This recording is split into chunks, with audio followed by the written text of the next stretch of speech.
¿Qué tal, amigos de Revista Purgante? Volvemos a la sesión de charlas ahora con una periodista experta, referencia absoluta, diría yo, en el tema de deporte amateur y sobre todo Juegos Olímpicos. Queríamos cerrar el círculo. Recordarán que por aquí estuvo hace algunas semanas una periodista española, Maite García, corresponsal en Tokio, con la que buscábamos aproximarnos a la sede de Juegos Olímpicos desde una perspectiva sociocultural, entender qué suponía para Tokio en estos momentos delicados, aciagos, albergar una sede y una organización de Juegos Olímpicos. Entonces ahora nos interesaba, con el cierre formal de los Juegos Olímpicos, tener una perspectiva sobre lo que supone contar historias en un evento de estas dimensiones. Por eso hacía mucho sentido que tuviéramos hoy a Katy López, periodista del Heraldo. ¿Cómo estás, Katy?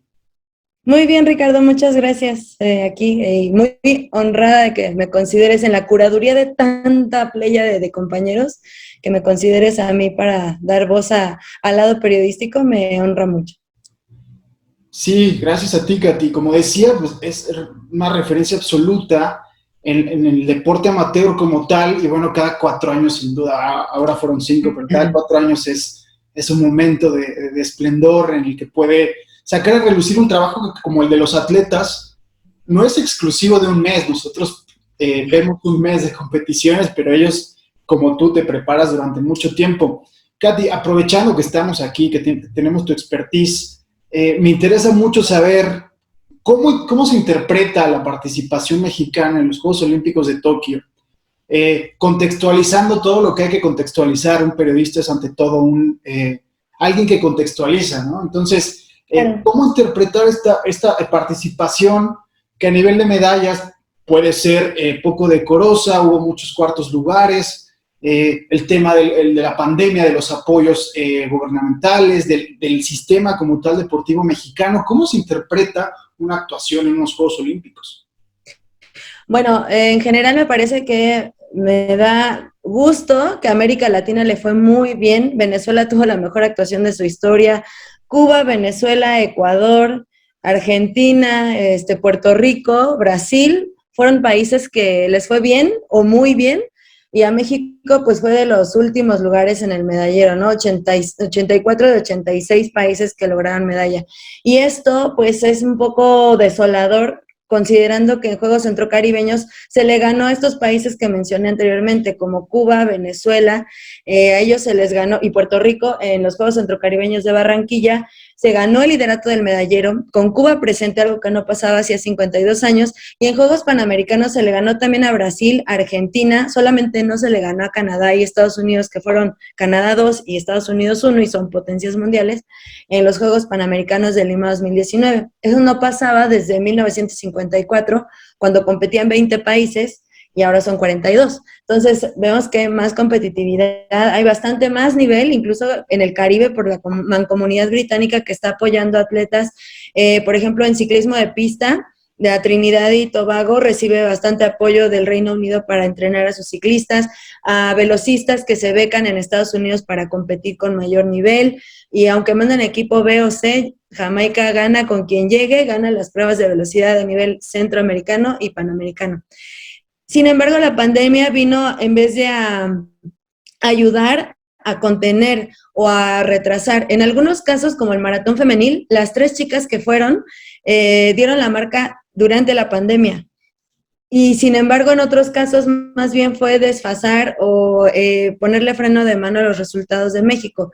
Y podría decirte incluso que algunas medallas de bronce debieron de ser hasta oros, o que algunos cuartos lugares pudieron ser platas. Y el caso puede ser, o puedo poner varios ejemplos de los pequeños detalles finos donde a lo mejor faltó esa labor logística.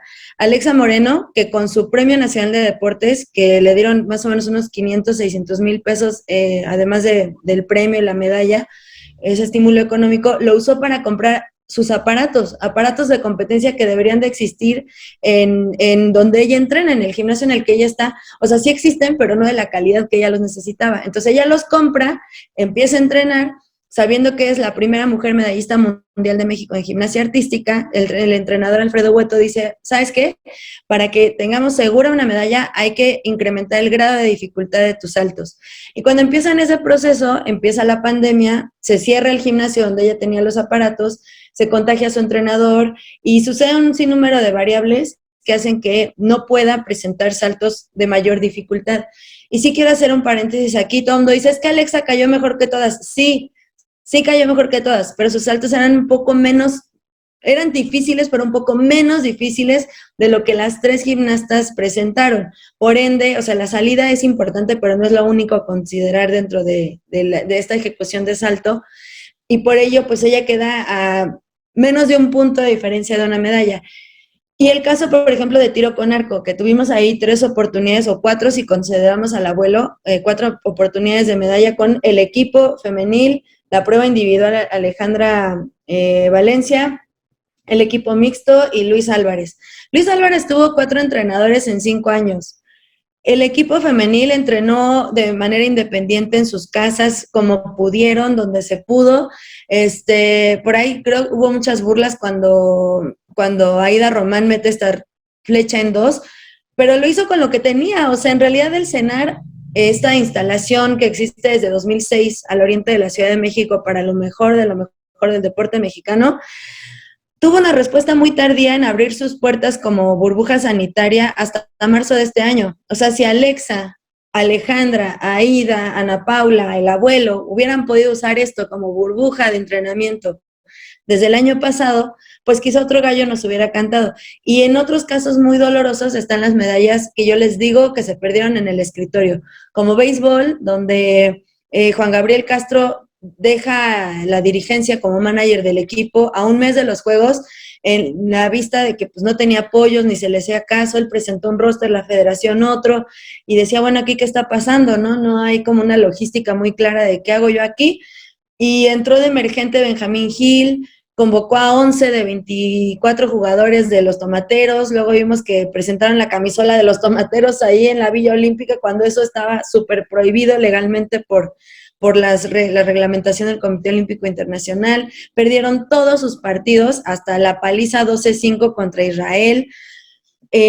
Otros 2 casos, el ciclismo, donde un muy errado y casi parece intencional proceso selectivo que se definió como único y no como último, dejó fuera a Jessica Salazar, que era la 3ª mejor arrancadora del mundo, subcampeona mundial, récord mundial, 9 medallas panamericanas.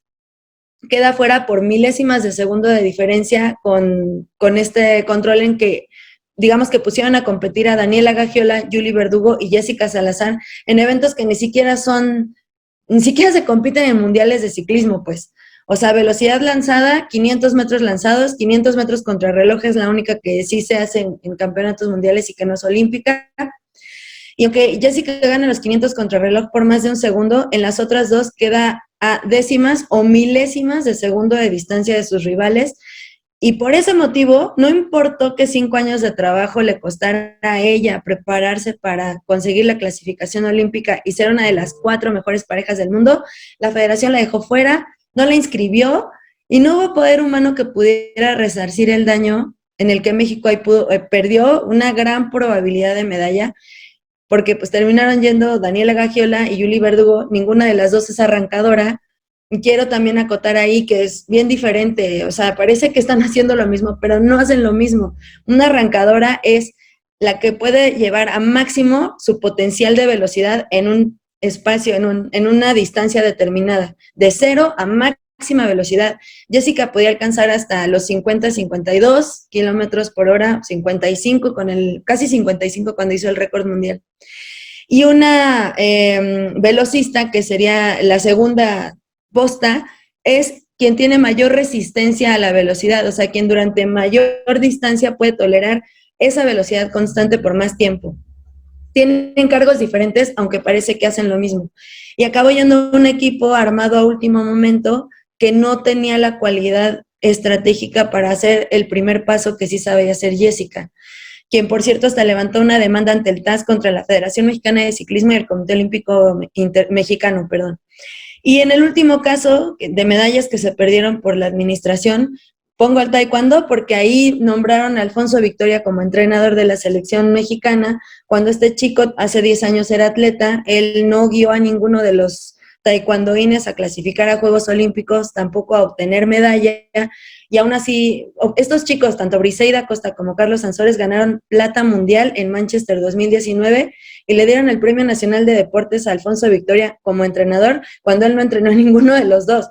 Y peor aún, él dijo que iba a llevar equipo completo a Tokio y fue medio equipo, o sea, de 4 posibles plazas, México llevó 2 y por primera vez en nuestra historia no tuvimos ni una medalla en el taekwondo olímpico.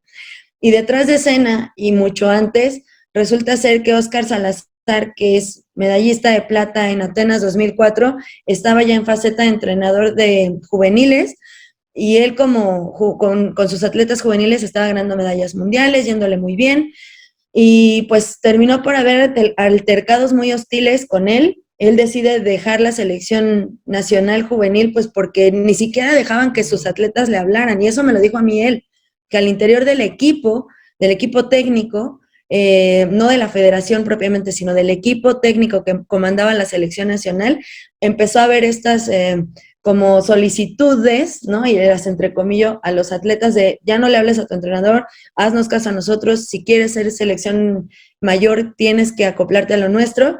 Óscar termina por irse de México al otro lado del mundo, y con Egipto en 2 años de trabajo clasifica él sí equipo completo y gana 2 medallas olímpicas con Egipto, el primer entrenador de México en la historia del taekwondo que gana medallas para otro país que no es México. O sea, una serie de situaciones casi diría yo aberrantes, ¿no? Esta mezquindad con la que Paola Espinosa dijo que yo debí ir, tuvieron mi plaza y no ganaron medalla, suena hasta más mal porque, pues si no ganaron medalla fue justo porque en 2019 Carolina Mendoza y Dolores Hernández ganaron el control selectivo, el control técnico de México, y aún así llevaron a Paola Espinosa a Juegos Panamericanos y al Mundial de Corea. Entonces los jueces pues son más rigurosos con ellas porque las ubican menos que a la pareja que había ido anteriormente. O sea, es como, ustedes no ganaron lo que yo pude haber ganado, pero tú te habías ganado tú te apoderaste de una plaza que en realidad no te correspondía, ¿no? Y bueno, una serie de situaciones, yo creo que es muy injusto calibrar a todo igual. No me parecería, por ejemplo, que si béisbol quedó en 6º lugar, la verdad no creo que haya hecho un mejor trabajo que Laura Galván, que quedó 11. Laura Galván rompió el récord mexicano de 5,000 metros por segunda vez este año. Se midió ante Sifan Hassan y muchas de las mejores corredoras del mundo este año. No eran 6 equipos, no eran 6 representantes como en el béisbol, sí solo eran 6. Eran hasta en algunos casos de las eliminatorias de 1,500 y de 5,000 eran hasta 25, y rompiendo el récord mexicano le alcanzó a Laura para estar en el 11. O sea, no creo que haya sido una mala actuación, pero pues siendo como al dato duro, pues claro que Laura quedó más abajo de lo que quedó el béisbol, ¿no? Y sin embargo no significa lo mismo. Carlos Sansores y Briseida Costa también quedaron en 11 y perdieron su primer combate, ¿no? Entonces, por otro lado, por ejemplo, allá en Valencia, ¿qué le podemos reclamar si perdió su primer combate en lucha? Cuando en verdad el que invirtió en esa clasificación fue su esposo Jaime Espinal, subcampeón olímpico por Puerto Rico en Londres 2012, y él fue el que, por cumplir el sueño de alguien a quien ama, le dio el apoyo económico, el apoyo técnico, el apoyo de entrenadores, el apoyo de cuidar a su hija. Una chica que terminó su carrera como doctora y que después de ser doctora y ser mamá dijo, yo quiero ir a Juegos Olímpicos. De verdad, verla perder, además por una situación de jueceo tan controvertida, es muy doloroso. Pero a ella, ¿qué le puedes decir? Que hizo mal, cuando en realidad el sistema en sí pues tiene un entramado demasiado pues poco profundo, yo diría, porque no hay una estructura de deporte municipal, estatal, federal, ni escolar, ni universitario, ni con las federaciones hay un trabajo pues más transparente, más eficiente. Y también me parecería muy, o sea, claro que hay una corresponsabilidad muy clara de CONADE y Ana Guevara, pero si se hubieran ganado, si esos cuartos lugares hubieran sido medalla, entonces todos se lo deberíamos a Ana, y habrían sido 11 medallas gracias a ella. La verdad tampoco. No son chicos que estuvieron trabajando 2 años, son chicos que llevan 20 años o mínimo 15 haciendo su deporte. Entonces sé que no hay nadie a quien le duela más que a ellos no lograr lo que buscaban, pero entre hacerlo y no, pues hay muchísimas variables que incidieron en esos resultados. Muy interesante, Katy, todo lo que planteas y lo último fundamental, ¿no? La cosecha de medallas trasciende a sexenios, administraciones, o sea, es muy reduccionista hablar de culpables inmediatos, ¿no? Es una estructura que claramente no está funcionando. Te quería preguntar algo. Este tipo de fenómenos en los que interviene directamente para mal, desgraciadamente, la gestión como tal de la estructura deportiva, es exclusiva de México, en el sentido de que hablabas, por ejemplo, en México nos solemos mirar en el espejo de países centroamericanos, a veces caribeños, ¿no? Y decimos, es increíble que países como lo que hablabas de la mancomunidad británica, eso es muy interesante, ¿no? No sabemos que tienen apoyos exteriores de estructuras de élite, digamos, ¿no? En su caso, Bermudas, que es un protectorado británico, ganó una medalla de oro. Entre, sí, sí, sí. Claro, y nos ignoramos qué hay detrás de eso, ¿no? Entonces, haciendo malabarismos, ¿cómo valorar la actuación de los atletas mexicanos o cómo valorar el estado actual del deporte mexicano y si esas torpezas dirigentes son exclusivas de nuestro país, a qué nos enfrentamos? Repito, es muy complicado hacer un balance global sobre esto. Pero sí permea una sola cosa, Ricardo, que tenemos instituciones muy endebles en las que la administración deportiva no permea. No es lo mismo la administración pública que la administración deportiva. Y te voy a poner un ejemplo que es bien grave.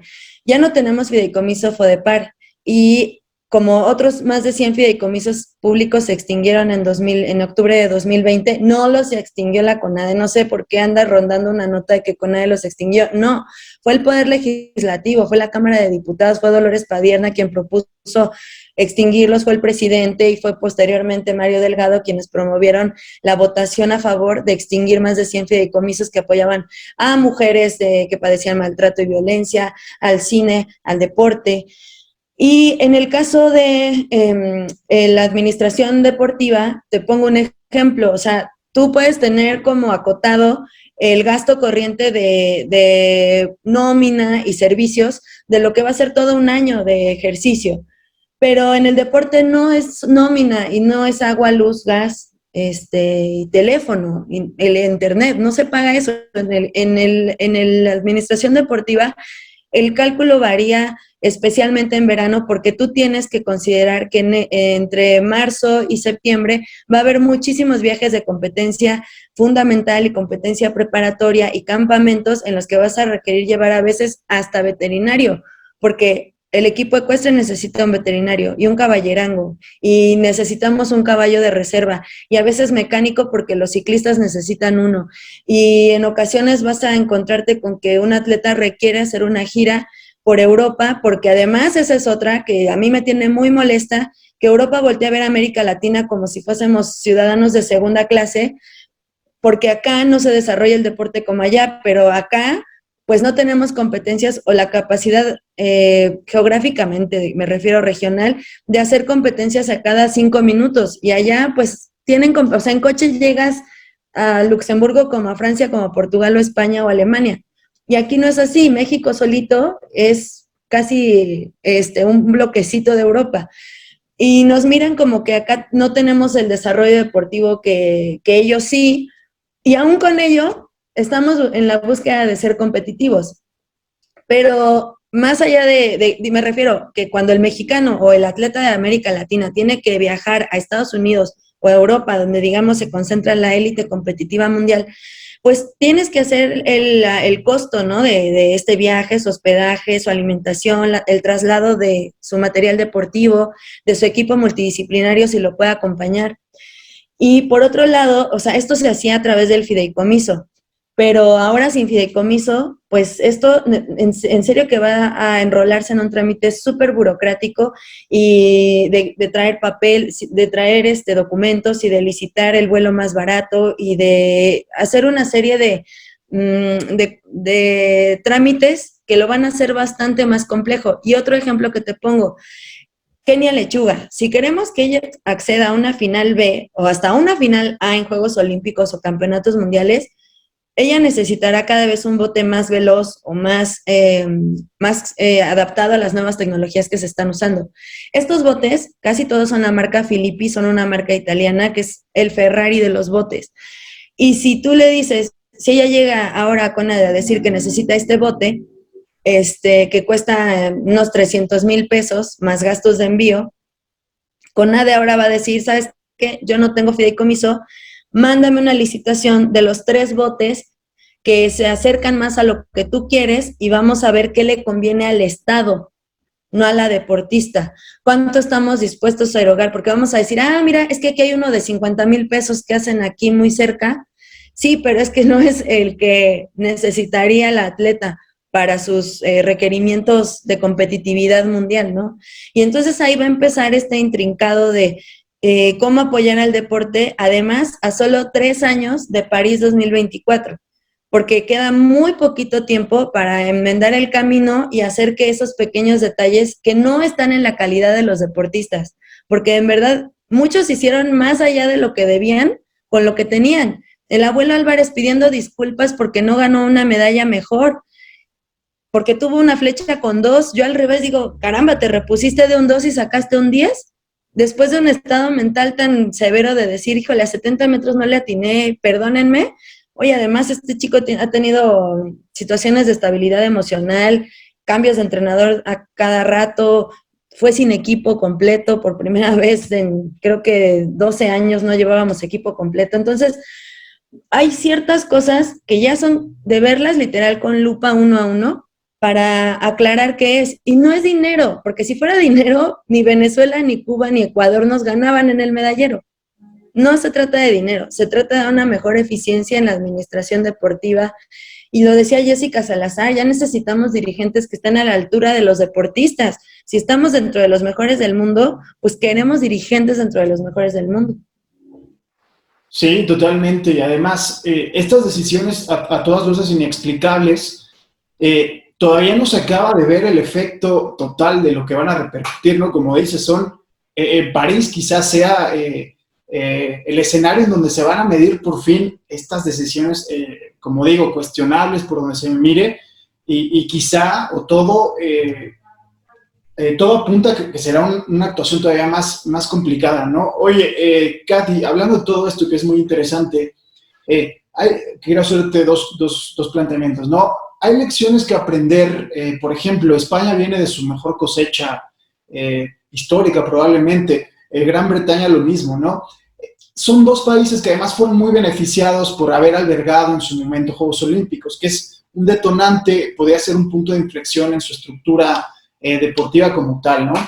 Pero hablabas un poco del contexto geográfico, de lo que implica, para bien y para mal, ¿no? Hay lecciones que aprender en esos casos, por ejemplo, del nadador tunecino que se enfrenta a la tiranía impuesta por Australia y Estados Unidos, un nadador que además se hizo en Francia y que logra vencerlos, ¿no? Hay lecciones que aprender ahí, y la otra que va muy ligada a esto, ¿por qué pasa que México es una potencia mundial en marcha, por ejemplo, se desvanece esa correa generacional, ¿no? ¿Por qué México es potencia en boxeo y de pronto se desvanece esa correa generacional? Con clavados nos hemos mantenido ahí sobre alfileres, ¿no? A costa de las decisiones, a costa de la estructura, pero ¿qué pasa que México de pronto emerge como una potencia en taekwondo, como lo hablabas, ¿no? Y se desvanece esa correa generacional. ¿A qué atribuyes todo esto? Primero un exceso de confianza en que nosotros somos los mejores, siempre vamos a ser mejores y de pronto llega a la dirigencia, insisto, en taekwondo, alguien que en realidad no es de los más cualificados para llevar un equipo de selección nacional a unos Juegos Olímpicos. Y en otro caso, en el caso de la caminata, pues se fue diluyendo, primero porque, y no quiero menospreciar, la verdad, los resultados que tuvieron Raúl González, Ernesto Canto, Carlos Mercenario, Daniel Bautista, hasta el Sargento Pedraza y muchos otros más, no son nada despreciables, pero ahora hay hasta kenianos caminando y sudafricanos también. Ahora se ha diversificado muchísimo más la caminata y también en México se diversificó mucho a los entrenadores. Aquellos atletas que aprendieron con Jerzy Hausleber ahora están entrenando a chicos y están utilizando cargas muy similares a las que utilizaban ellos, cuando en realidad ya eso no se está usando. Se están usando técnicas que no solo quieren decir, camina mucho, camina más y más y más y llénate de kilómetros porque con eso vas a alcanzar a ganar. La verdad ya no es así. La tendencia ya no marca eso y hay una ironía tremenda en el boxeo donde tenemos campeones mundiales pues al año. El que no retiene cetro gana, Canelo, el mejor boxeador de todos los tiempos, el mejor pagado, y bueno, tiene una serie de resultados en su haber. Y en el plano amateur no tenemos en abundancia medallistas olímpicos, pero esto también es porque esa administración, en esa federación que tiene más de 25 años vigente, pues está muy, como diría yo, peleada con apoyarse de otros recursos o de acotarse nada más a aquellas asociaciones que sí me hacen caso, que sí hacen lo que yo digo.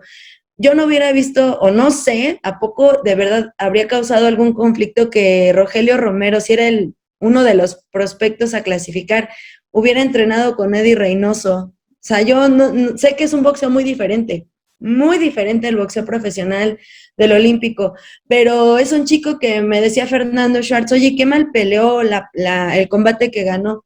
Pues claro, tiene más de un año sin pelear. Al boxeo, me apena decirlo, pero es el quinto patio del deporte mexicano. Siempre es al que le dan menos, siempre es al que le dan lo que a ver si alcanza. Entonces, es bien doloroso porque uno quieres que todos ganen, pero no se les da nada para que lo logren. Entonces, pues es un contrasentido, ¿no? La doble moral de, tú hazlo bien, ¿no? Échale ganas. Pues sí, pero esto no es de echarle ganas nada más, ¿no? O sea, tiene que ver con cuántos años de preparación traes. Rogelio se enfrentó contra el campeón olímpico de otra división en Río, que además ahora ganó en Tokio.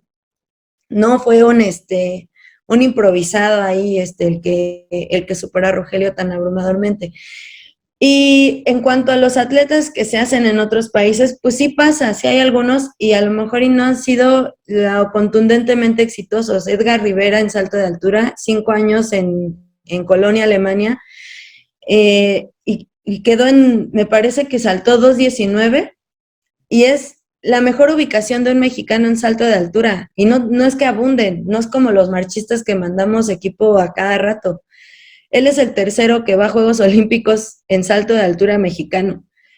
Y ser competitivo solito, pues no está fácil tampoco. O sea, entiendo que podría ser viable tener a deportistas que se hagan en el extranjero, pero también es probable que ellos mismos decidan declinar su nacionalidad, ¿no? Como Gaby Vallardo, que se fue a Países Bajos y con Países Bajos ganó medalla. Sí, un caso sin duda para analizar lo de Gaby. Oye, Katy, otra cosa muy relacionada con esto. Tú cubres la fuente de deporte amateur puntualmente. ¿Y cómo interpretas este paso, esa transición eh, que parece que es progresiva, pero que de a poco se está aproximando a una mercantilización total de los juegos? Porque ya las sedes, la elección de las sedes como tal ya responden a narrativas de mercado muy claras. Lo que hablabas, no todos los deportes incluyen atletas profesionales. O sea, ¿cómo interpretar esta? Parecía una contradicción porque el olimpismo era ante todo el amateurismo, casi los deportistas incorruptibles, ajenos, Sí. todo lo que respondía al mercado. ¿Cómo interpretas esto? Pues es muy doloroso porque yo creo que el varón Pierre de Coubertin podría revolcarse en su tumba al ver la situación, pero también diríamos, ¿y entonces cómo va a sobrevivir el olimpismo? Y hay dos variables, como bien lo comentas, Ricardo, pues en el pentatlón moderno no existen chicos que compitan profesionalmente, ¿no? O sea, sí se les da algún apoyo en Copas del Mundo, pero no es que estamos todos esperando a ver a qué hora empieza la final como en el Roland Garros, ¿no? O en el béisbol. Entonces, sí entiendo que hacerlos rentables implicaba un poco como pues vender un poco del olimpismo a Coca-Cola, a McDonald's, a Visa, y porque si no, de verdad que no existirían. O sea, hubo deportes que estuvieron al borde de la extinción, lucha y pentatlón moderno para este ciclo. Y muchos gritamos al cielo, no puedes sacar eso, o sea, casi persinándonos por el sacrilegio de la lucha es uno de los deportes de la Grecia antigua, no lo puedes sacar. Y el pentatlón lo inventó Pierre de Coubertin, por más que no te guste, es de los pilares del deporte olímpico moderno. No puedes excluirlo porque ya dices que no es atractivo visualmente, ¿no? Que para la tele no pega. O sea, más bien se tuvieron que adaptar estos deportes a ser rentables. Pero por el otro lado, también ya vemos atletas que ya llegan con más compromisos con sus patrocinadores que con sus países, ¿no? Y tan solo Michael Phelps, o sea, sabemos obviamente que para él fue muy lucrativo ganar sus medallas y no porque el Estado le diera el Premio Nacional de Nada ni porque le dieran una beca, o sea, él hizo su dinero gracias a la iniciativa privada, que si bien el día de los Juegos no podía aparecer allí, pues en muchos otros momentos sí podían decir que ese campeón representaba a su marca. E irónicamente, el día que lo encuentran fumando marihuana, pues marcas muchas decidieron dejarlo, ¿no? Porque eso ya no representaba los valores que ellos querían dar a conocer. Y me parece que a veces en un punto el mismo atleta se ha confundido un poco, ¿no? De salir diciendo que bebe cierta cosa o salir a proponer que tú utilices cierta ropa. Y la manera en la que se ha popularizado al deportista. Apenas el comité organizador publicó una nota de cómo crecieron las redes sociales de deportistas mexicanos. Aremi Fuentes yo la seguía antes de ser medallista, éramos no sé si 500 o 600 personas las que la seguíamos, y ahorita ya van más de 10,000 a partir del día en que ganó medalla. Y esto cómo te pondera en el spot de los patrocinadores, de ser una influencia, y también cómo puede a ti cambiarte el chip de saber que eso puede ser rentable para tu carrera. Está bien, pero no está bien. O sea, hay como una parte en donde se debe balancear, que sí, claro que es necesario que pues tú este tiempo que estás invirtiendo de tu vida deportiva tan cortita, pues lo puedas capitalizar de alguna manera, pero que no sea eso lo que va a corromper, digamos, tu estabilidad como deportista, porque antes de ser patrocinado, tú ya amabas al deporte y lo hacías sin que nadie te diera nada. Entonces hay que como saber el equilibrio de cuándo es por interés y cuándo es por importancia. Es súper diferente, ¿no? El interés te van a dar algo a cambio, la importancia, el solo hecho de hacerlo es ya la recompensa. Y es ahí donde me parece que se están empezando a perder un poco los atletas. Totalmente. Oye, Katy, una última pregunta. Después nos gustaría cerrar con una breve dinámica que normalmente preparamos con los invitados, pero tú como periodista, como contadora de historias, ¿qué te pareció la cobertura del evento como tal, con la irrupción de marca, de marca claro, que es una cosa inédita a nivel de todo lo que abarcaron, ¿no? Sí. Y cómo competía respecto a los sponsors tradicionales y que normalmente buscan orientarlo más en términos de entretenimiento, ¿no? Marca Claro me parece que sí buscó abordar la narrativa deportiva de los superhombres, buscando expertos para comentar determinados. ¿Qué te pareció como periodista, como contadora de historias, la cobertura de los Juegos Olímpicos? Bueno, mira, es curioso, yo compartí un hilo hace unos días de un compañero que justo trabaja en Marca Claro y él explicaba por qué Televisa y TV Azteca ya no tienen la titularidad o el mayor tiempo de cobertura de los Juegos Olímpicos. Entre otros temas fue justo porque utilizaban el evento como para aprovechar para burlarse de todo, ¿no?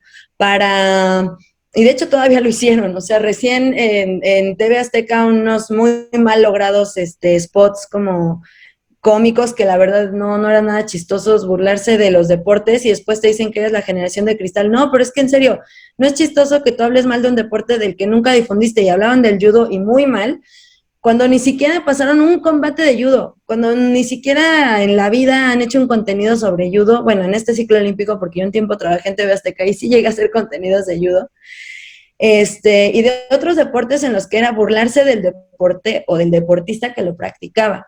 Y en el caso de Televisa, invitaron a Aremi Fuentes, después de ganar su medalla, la invitan al estudio y la ponen a gritar porras para el tri de fútbol, a preguntarle que si el día que se case va a cargar ella al esposo, a que si ella le pedía a su mamá que cargara el súper, o sea, de verdad no, esa no entiendo de verdad cuál es el sentido de, o sea, entiendo que no entienden, entiendo que no conocen y entiendo que no saben, pero no se expongan así y no quieran que la gente entonces trate así a los deportistas. Ese tipo de cosas fue la que hizo que el COI dijera, así tú me pagues los miles de millones de dólares que me das por tener un espacio tan grande en el IBC para montar un estudio y traer a más de 500 personas a cubrir, no te los voy a dar más o no en cantidad de antes, porque tú usas el evento para burlarte de mi evento, burlarte de nuestros deportes, burlarte de nuestros medallistas y adicionalmente salir a la calle a burlarte de los ciudadanos y invitarles chile habanero y ver a ver qué dicen y a ver, di esta palabra en español y resulta que son groserías. O sea,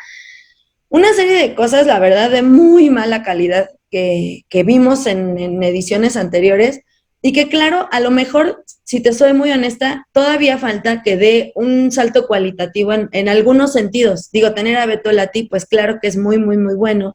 Y algunos especialistas que sí eran buenos y otros que quizá podían ser mejores aún. Pero tenían un noticiero también muy bueno con una chica Félix, que es muy buena también. O sea, hubo varias cosas que en verdad sí se hicieron bien y que se pueden hacer mejor, pero creo que ese es como, si fuera salto de altura, diría que estamos en la primera altura de lo que debemos de pasar como medios y que cada vez tenemos que elevar la varilla hasta tener una calidad de contenidos muy alta. Y siempre hago o sea, bueno, yo en mi cabeza siempre me hago esta pregunta, ¿no? Yo no veo al reportero que va a cubrir las elecciones el primer domingo de julio yendo a la casilla a preguntarle al candidato, buen día, ¿usted de qué partido es y por qué, cuál es el puesto que quiere ocupar? ¿Por qué se llegan así con los deportistas? ¿Tú quién eres y de qué deporte y a quién le dedicas tu medalla? O sea, son las clásicas preguntas más, pues para salir del problema, ¿no? Del problema de la ignorancia, me refiero. O sea, si el periodismo se prepara tanto para un proceso electoral, pues es lo mismo para un proceso olímpico. No, de verdad que no es menos, el deporte no es menos importante que cualquier otro tipo de cobertura. Sabemos el día que va a suceder, sabemos qué día van a competir, sabemos quién es el campeón mundial, el récord mundial, dónde está.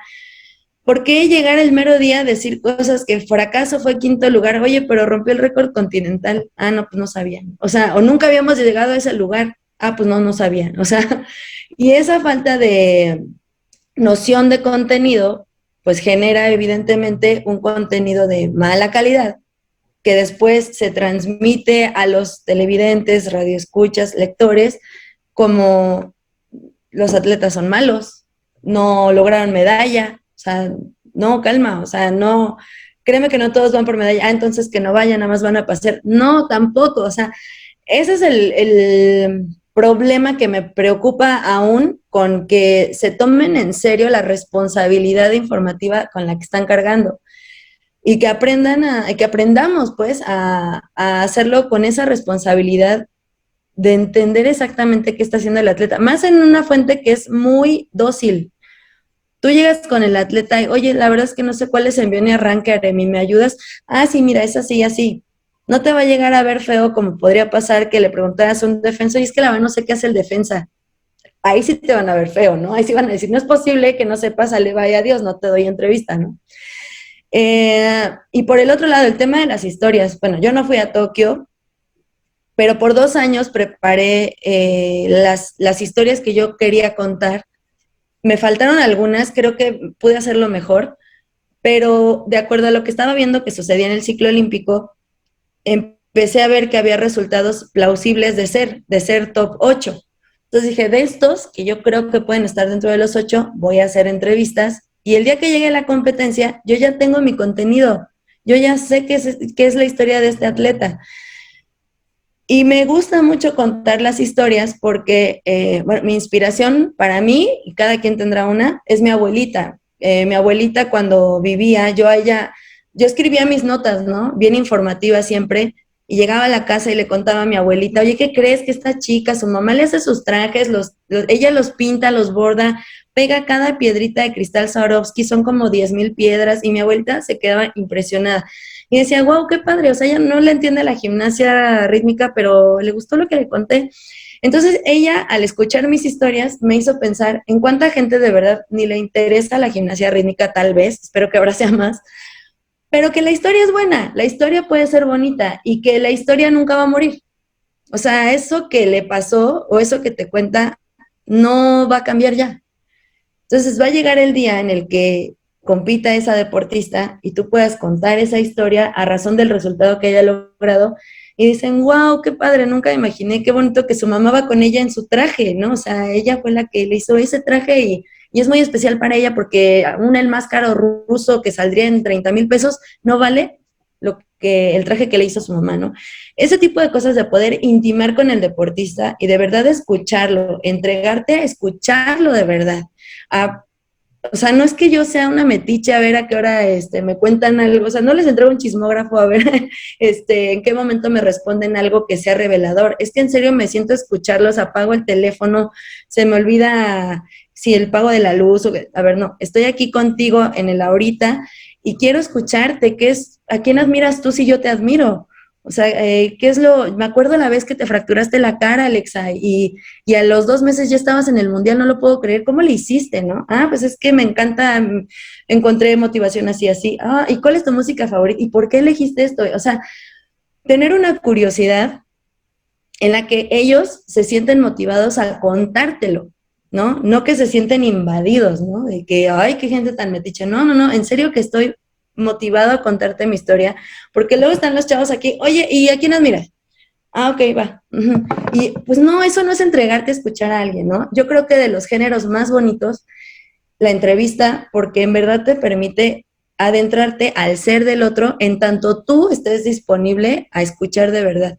Ese es de mis géneros favoritos. También la crónica, porque te hace muy observador y poco juicioso, ¿no? Observador sin ser prejuicioso. Pero creo que cualquiera podría hacerlo y ahorita no es tarde para que en París veamos más historias así y no nada más el resultado en seco, ¿no? Sí, sí, sí, totalmente. Y bueno, la crónica y la entrevista, para empezar, son géneros periodísticos, ¿no? Entonces, lo que necesitamos es más periodistas, como Katy, que tiene un podcast muy interesante producido por El Heraldo, en el que cuenta precisamente historias, además cuenta historias en el canal de televisión El Heraldo, en el periódico. Es una periodista a la que hay que seguir, Gracias. no solo en Juegos Olímpicos, sino durante todo el proceso, porque lo que hablabas, ¿no? El tema de elecciones, periodismo político, o sea, el mismo procedimiento riguroso que haces para cubrir una conferencia de prensa política o sobre cocina o sobre lo que sea, es un proceso que tiene que ser replicable. Yo no entiendo este afán de separar el periodismo por periodismo deportivo. Tú te autodenominas periodista deportivo casi asumiendo que eres alguien menor o que no cubre Claro. o que no habla de determinadas cosas, ¿no? Y peor aún, o sea, el prejuicio es que seguro tú jugabas fútbol y te lesionaste la rodilla. O sea, seguro eso. O sea, no, señores, yo ni siquiera me gusta el fútbol. En mi caso no fue así, mi ingreso al periodismo deportivo. Y sabes, me pasa algo muy curioso. Cuando yo llegué al Heraldo de México, yo ahora, gracias a Dios, cumplo 20 años como reportera, y yo estaba muy acotada a que yo era la reportera de deporte amateur en Récord hace 20 años, y poquito a poco me fui dando cuenta que yo podía romper mi cascarón de mi fuente. Todo el mundo, es que es muy buena en deporte amateur, y hasta que llegó un día que dije, no, yo puedo cubrir todo, o sea, si ya pude con yo sé que puedo con las demás fuentes. Y estando en el Heraldo abrió, digamos, sus puertas en mayo de 2017 y en septiembre fue el terremoto del más reciente, que digamos fue el más desolador, más de reciente suceso de la Ciudad de México. Y nos dijeron, aquí no importa de qué fuente seas, todo el mundo le va a entrar a hablar del terremoto porque pues no hay un especialista de desastres, ¿no? O sea, esto es inmediato. Y recuerdo que ese mismo día, de verdad, no pensé, pero yo soy de deportes, yo no, eso no le, no, o sea, yo soy reportera y yo voy, así me tengo que ir en bici, y sí, me fui en bici hasta el Estadio Azteca a ver cómo estaban las juntas, me encontré el equipo de fútbol americano de Pumas, levantando escombros ahí en la unidad de Tasqueña. Y al siguiente día me mandaron me pidieron ir a cubrir a Álvaro Obregón, que diría que después de Repsamen, porque en Repsamen eran muchos niños, pero en Álvaro Obregón había 52 personas atrapadas y fue durísimo, ¿no? Fue muy duro porque estás ahí a flor de piel con gente que quiere ver a su hija, que quiere ver a su esposo, a su hermana. Y lo que me asombró mucho es que los reporteros de deportes traemos muy fresca la crónica, la semblanza, los detalles. Yo, claro que admiro el trabajo que se hace en Cámara de Diputados, pero ahí es mucho la nota dura. La crónica parlamentaria es más dura, es como muy informativa, ¿no? Y aquí en verdad te vas hasta cómo olía allí, ¿no? Cómo llegó un día en el que en verdad ya la muerte estaba allí y tú podías sentir que en verdad la esperanza se estaba diluyendo. Y aún así, ahí estaba la mamá de una chica esperando hasta que su hija saliera después de 14 días de dormir en la banqueta. Y de que en ese momento me llamó la atención que habíamos varios reporteros de deportes o reporteros, periodistas deportivos, cubriendo y haciendo color de muy buena calidad. No me quiero referir a mí, quiero referirme a amigos de otros medios que hicieron un gran trabajo, pero lo atribuyo mucho a que aquí aplicamos mucho otros géneros, ¿no? Nos podemos ir a la semblanza e ir de verdad a entrevistar a las personas y decir de corazón, lo estoy escuchando y si no me quiere contar, voy a ser respetuoso, ¿no? Pero si usted quiere contarme cómo era su hija, a mí me va a dar mucha honra que el mundo conozca la historia de su hija, ¿no? De poder describir de estos señores que venían desde Metepec a la Ciudad de México con una olla de tamales a decir, no tenemos nada, pero les venimos a ofrecer esto de comer, al haitiano que en el terremoto de Haití en 2010 fue rescatado y llegó aquí como rescatista, y muchas historias así hicieron que yo me tuviera que quedar unos meses más en la fuente de país, ¿no? Y que dijeran, oye, sí saben, no son fans, no son deportistas frustrados, son periodistas, saben escribir, pero también porque saben leer, ¿no? Especialmente si no lees, no vas a tener recursos para poder expresar las cosas que estás sintiendo y viendo. Entonces, me gustó mucho poder ver desde muchos perfiles que el periodismo deportivo, a pesar de estar tan segregado a la soft news, cómo me molesta ese término, en realidad es una de los baluartes más fuertes por los que tú te puedes potenciar como periodista. Ahí empiezas y puedes hacerte uno de los mejores cronistas. Es más, García Márquez ha tenido unas crónicas asombrosas de fútbol, ¿no? Y así muchos otros que Hemingway, Kapuczynski, muchos que en algún momento se toparon con el deporte y encontraron una manera de aflorar su talento periodístico. Entonces sí, recomendaría que alguien alguna vez se topara con eso. Y un ejemplo, en Reuters llevan a Juegos Olímpicos a reporteros que nunca han cubierto deportes, que son de finanzas, que son de otras fuentes, y de pronto llegan ahí y se emocionan y te cuentan las cosas porque las están sintiendo, ¿no? A lo mejor no las entienden tan bien, pero las están sintiendo. Y eso es mucho de lo que te permite hacer el periodismo deportivo sin que suenes a porrista. Oye, no sabía, muy interesante eso de Reuters. Y bueno, lo que decías, escribir, porque también echamos mucho de menos esa escritura rigurosa, esa escritura limpia. Y bueno, ponías muchos casos interesantes que justo nos sirve para ir a la última parte de esta charla que estamos disfrutando mucho. Hemingway era un gran fanático del boxeo, incluso fue boxeador, ¿no? Escribió varias de las mejores crónicas sobre boxeo. Kapuczynski escribió sobre el fútbol, desde África hasta Centroamérica. Bueno, tenemos muchísimos ejemplos sobre periodistas o escritores que abordaron los deportes como un arte superior en términos de expresión, ¿no? Sí. Queremos llegar aquí, Katy, porque justo nos interesas. Revista Purgante es un espacio ante todo de lectores voraces. Entonces queríamos pedirte una recomendación de libro, puede ser un documental, puede ser un periodista que admires, no sé, algo que quieras compartir con la audiencia en términos de lectura. Me gustó lo último que dijiste, escribes muy bien y se nota que eres una gran lectora, entonces nos viene muy bien que nos recomiendes algún libro, una película, alguna serie, lo que quieras. Pues mira, es bien chistoso. Yo tengo de periodistas que me encanta cómo escriben.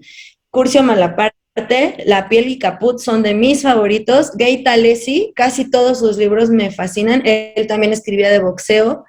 Por fortuna aún lo tenemos vivo. Y libros, bueno, escritores que no eran de, digamos, de la fuente, por decirlo así, de mis favoritos, Giovanni Papini, y mi libro favorito de él es El Diablo. Es de los, El Diablo y Gog y el Libro Negro, esos tres, me encantan muchísimo porque, y me da un poquito de risa porque cuando los leo, empiezo a escribir como ellos, ¿no? Digo, ay, mira, las musas de que les secreteaban, ahora me hablan a mí, ¿no? También con Marguerite Yourcenar me llegó a pasar, que yo de pronto decía, ahora estaba leyendo algún libro suyo y de pronto yo estaba escribiendo como Svetlana Alexievich, digo, los más conocidos, ¿no? Voces de Chernóbil y La guerra no tiene rostro de mujer, pero no son los únicos que tiene. Y algo muy curioso, hay un reportero contemporáneo que tenemos, que es Arturo Jicotencatl. Él tiene una columna que se llama El espejo de tinta, y yo creo que es el hombre que más me ha regañado como reportera. En 20 años no se cansa de regañarme y de decirme, yo creo que es como un coach, ¿no? Porque sabe que puedes dar más y que lo puedes hacer mejor. Y siempre me dice, si tú quieres escribir como García Márquez, no leas a García Márquez, lee lo que él leía, lee la Biblia, lee Don Quijote de la Mancha, lee la Ilíada, la Odisea, los clásicos griegos, ¿no? A veces es muy denso leer a los clásicos griegos, pero sí he encontrado allí varios recursos, desde narrativos hasta gramaticales, hasta para hacer una síntesis, ¿no? De poder decir, aquí quiero expresar esto, pero tengo un párrafo, ¿no? O sea, ¿cómo le hago?